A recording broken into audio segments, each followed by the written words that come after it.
Everybody, welcome back to week 32 of Duffs to Darts. I am Ed, this is Barrow, and I'm taking you on my weekly journey to get from a 20 to a 10 handicap in 10 months to the best of my ability. So, what has happened for week 32 for Duffs to Darts?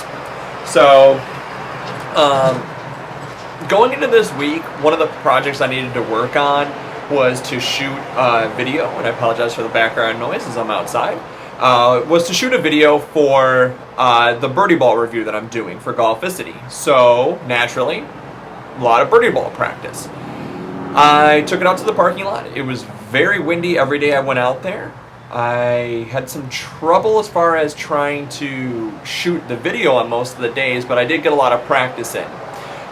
One frustrating thing that I had is the area that I like to practice this in is there's a car that likes to keep parking in my fairway that I make up over there. So I moved all the way to the end of the parking lot. I found actually a pretty good spot that I think I'm going to start practicing in more.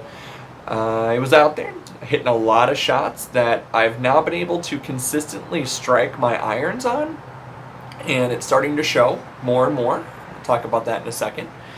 So going back to last week, when I recorded, kind of delayed on the timeline. I used to do it every Wednesday, and now it's been more so every Friday. Right now I'm recording on a Saturday morning, so it hasn't been as consistent, so I apologize for that, but it's also not like you guys are sitting at the edge of your seat waiting for Duffs to Darts to start up.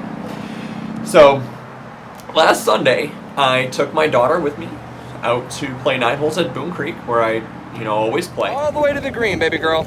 Stay on the road. Alright. Stay on the road! No, we're going to the haircut place immediately. Wait, the haircut place is all the way on the road, right? Hey, I'm on the road. You cannot try to see when I'm on the road. You're driving in the grass. Because we gotta go to my ball. Oh, don't be silly. We're going to the haircut place now. Take your hands off. You're gonna drive in the grass. Take your hands off. Take your hands off. We're here. We're here. And I shot 7 over again. The driver was working actually really well. I hit a nice long drives repeatedly. I hit the longest 3-wood off the fairway, or off, well, it was actually off the rough, but it was sitting up really nicely. The longest 3-wood I've ever hit in my life. I hit it 252 yards. I was on the back of the green on a par 5. Putted from off the green, and then I ended up 2-putting. I missed the easy birdie putt, but I walked out of there with a par.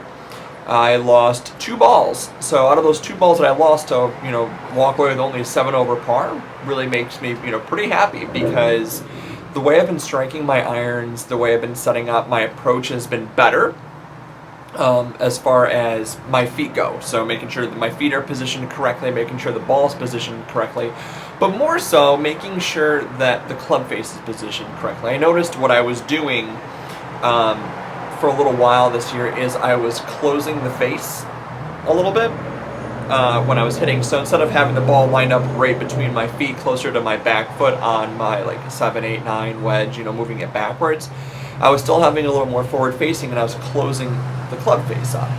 Well, what that was causing me to do was to fade it a lot.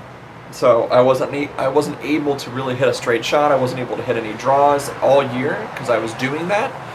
Kind of realized my mistake there after reading and double checking what I was doing wrong, and practice with the birdie ball has really really helped out with that, because that birdie ball is so dramatic with the fade or with the draw because of the shape of it. I was really able to get some quick feedback to what I was doing, corrected the setup, and I'm starting to find more greens in regulation. And when you find greens in regulation, you're giving yourself an opportunity to 2-putt for par and giving myself a chance to score low. I was supposed to go out of town this weekend. I was supposed to go to Iowa. It's a Labor Day weekend. I'm supposed to go and visit my father-in-law, so I didn't have any golf planned for this weekend.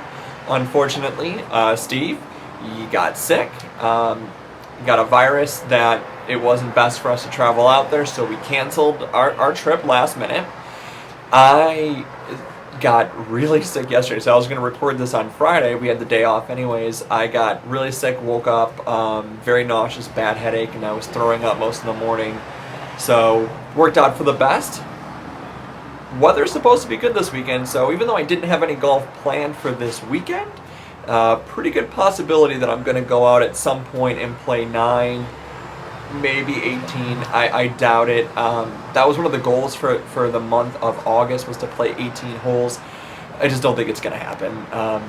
We're busy. My daughter's birthday is coming up next week, so instead of celebrating her birthday stuff next weekend, like we plan on doing, because we're going to be out of town, we're going to do it today and tomorrow, so we'll see how that plays out. With practice this week, in addition to the birdie balls during the work week, that at least 30 minutes a day of putting practice with the putt out is continued.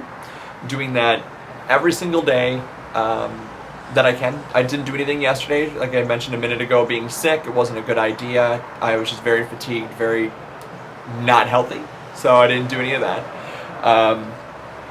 But putting is the strongest part of my game. I always talk about it. It's the easiest point of your game to really improve, because you can practice it any single day. If you don't have a putt-out mat, or a good putting mat for that matter, you can always use your carpet. The roll's not going to be that great, but definitely practice. I highly, highly, highly encourage getting a putt-out. It's like $30. It folds up. You can put it in your bag. You can put it in a drawer. It is the best device you can buy to work on your game, because the size of the cup is the size of a real cup. Your eyes are seeing that. You're getting instant feedback. If it rolls to the left or the right, you know that you've missed the putt. Odds are you've missed the putt. And how far it rolls back when you go up the ramp and down is how far it's going to roll past the hole. If you were to miss it, it's really the best thing I can recommend for putting, because you can put it anywhere. I do it in my hallway in the apartment building a lot, but it's speed control.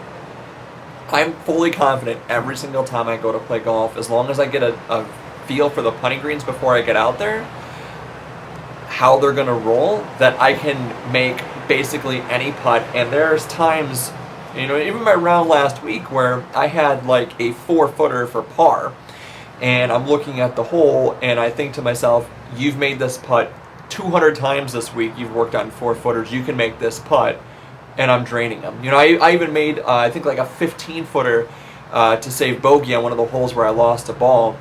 That's huge. Those are strokes that I'm getting back because I'm putting in the work during the week. You guys should definitely, they don't pay me to do this. I bought it my wife bought it for Christmas, but you gotta get it. So that is essentially it for the week. Like I said, birdie ball practice, a lot of putting, a lot of chipping in the the living room onto the putt out mat. Hoping to get out this weekend, unexpected. I might walk a quick 9 tomorrow morning, maybe Monday morning. I don't know, we'll see what happens. If I do, it'll be on Instagram story. You saw my my handles in the beginning, check those out. As always, guys, hopefully my videos, my dedication every week to work on my game, to talk about what I'm doing to get better, is motivating you. Until next week, when I do my week 33, but also my August or my 8-month check-in already, comes next week. Hopefully you guys are motivated to work on your game. As always, guys, keep grinding.